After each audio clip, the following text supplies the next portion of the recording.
শ্ৰদ্ধাৰ কবি নীলিম কুমাৰ দেৱৰ এটি কবিতা আবৃত্তি কৰিবলৈ আগবাঢ়িছোঁ। কবিতাৰ শিৰোনাম শিক্ষক। শিক্ষক। সকলো শিক্ষকেই মন্দিৰত বাস কৰে।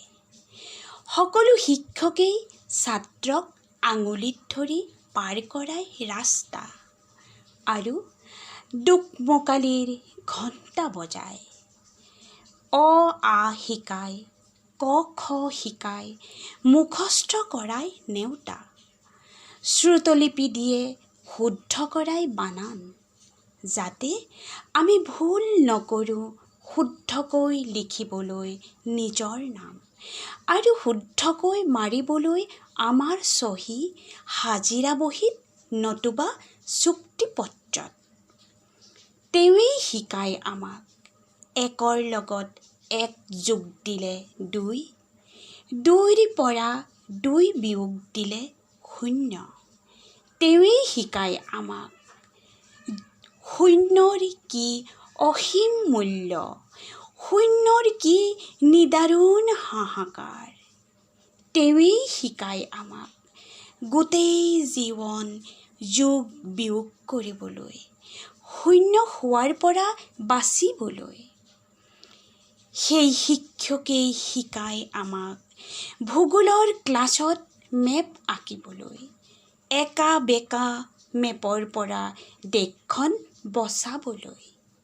বুৰঞ্জীৰ ক্লাছত তেৱেই শিকায় পুৰণিৰ লগত যোগ দিবলৈ বৰ্তমান, বৰ্তমানৰ লগত যোগ দিবলৈ ভৱিষ্যত।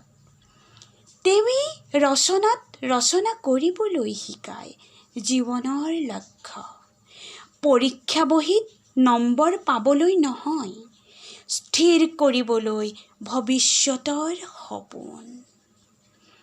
সেয়ে শিক্ষক দেখিলে সকলো ছাত্ৰই চাইকেলৰ পৰা নামে, যিদৰে মন্দিৰ দেখিলে সকলো মানুহৰে মূৰবোৰ হাউলি আহে।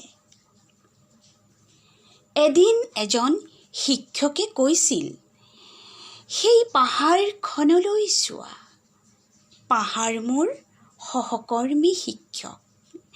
এদিন সেই শিক্ষকজনে কৈছিল, সেই বৰষুণজাক চোৱা।